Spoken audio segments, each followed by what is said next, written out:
গত শুক্রবারের 5.7 মাত্রার ভূমিকম্পের ঝাঁকুনির ভীতি এখনো গেঁথে আছে মানুষের মনে। ওই দুলুনির রেশ না কাটতে গত শনিবার সকাল থেকে সন্ধ্যা পর্যন্ত আরও 3বার কেঁপেছে দেশের বিভিন্ন এলাকা। ক্ষতির পরিমাণও কম নয়। বিশেষজ্ঞরা বলছেন সামনে রয়েছে আরও বড় ভূমিকম্পের আশঙ্কা।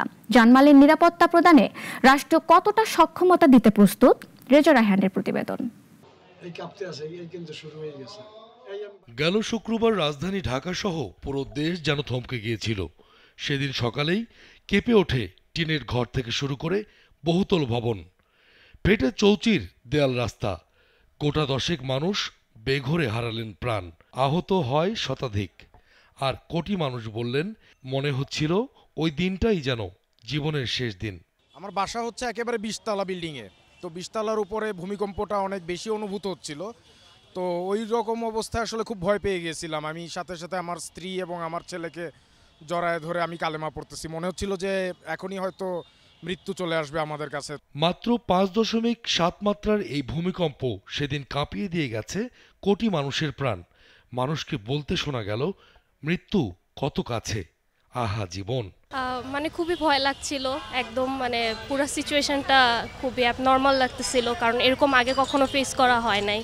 তবে এই ভূমিকম্পই শেষ নয়, সামনে আসছে আরও মহাবিপদ। বিশ্লেষকরা আশঙ্কা করছেন ঢাকার 100 কিলোমিটারের মধ্যে 7 মাত্রার ভূমিকম্প হলে 2 থেকে 3 লাখ মানুষ হতাহত হতে পারে। 5 থেকে 7 লাখ মানুষ অবরুদ্ধ হওয়ার পাশাপাশি ভেঙে পড়তে পারে ঢাকা শহরের 35% ভবন।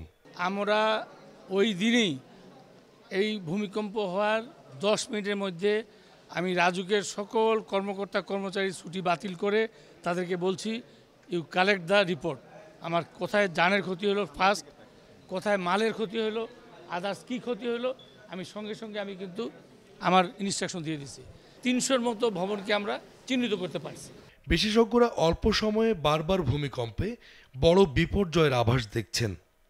তারা বলছেন 4টি ভূমিকম্পই ফোরশক। বড় কম্পনের আগে প্লেটের উপর চাপ বাড়তে থাকে, ছোট ছোট কম্পন সেই চাপের ইঙ্গিত। ভারত এবং মিয়ানমারের যে প্লেট বাউন্ডারি যেটাকে বলি, সেটা আবার বাংলাদেশের কাছাকাছি। সুতরাং প্লেট মুভ যখন করে তখন এই মুভমেন্টটা এই সংযোগস্থলেই প্রকাশিত হয়। রাজুকের যেটা প্রথমত কাজ হবে সেটা চিহ্নিত করা, যে কোন এলাকাটা কতগুলো বিল্ডিং নাজুক, এবং সেটা সম্পর্কে সেই বাসিন্দাদেরকে অবহিত করতে হবে। আপনার ভিত যদি শক্ত না হয়, আপনি যদি স্বল্প একটা হালকা ভিতের উপর বাড়ি তৈরি করেন, সেটা খুবই ভালনারেবল হবে। বিশেষজ্ঞরা বলছেন এই মুহূর্তে ঢাকার 21 লাখ ভবনের মান যাচাই করাই অন্যতম কাজ, এবং রেড বিল্ডিং চিহ্নিত করা জরুরি। কিন্তু ভূমিকম্প এমন একটা জিনিস যে এখানে মনে করেন বিল্ডিং ধসে পড়াটা একটা ইঞ্জিনিয়ারিং বিষয়। ভূমিকম্প হওয়ার যে প্রকৃতি এবং তার যে মাত্রায়, এগুলো একটা ভূতাত্ত্বিক বিষয়। সুতরাং বিভিন্ন ডিসিপ্লিনের মধ্যে একটা সমন্বয়ের মাধ্যমে একটা সেল থাকা উচিত, যারা ভূমিকম্প হলে তাৎক্ষণিকভাবে সামগ্রিকভাবে একটা স্টাডি বা মানে কার্যপন্থা অবলম্বন করতে পারেন। ভূমিকম্পের অনাহত ক্ষয়ক্ষতি রোধে সকল সংশ্লিষ্ট প্রতিষ্ঠান একযোগে কাজ করবে, এমনটাই মতামত বিশেষজ্ঞদের।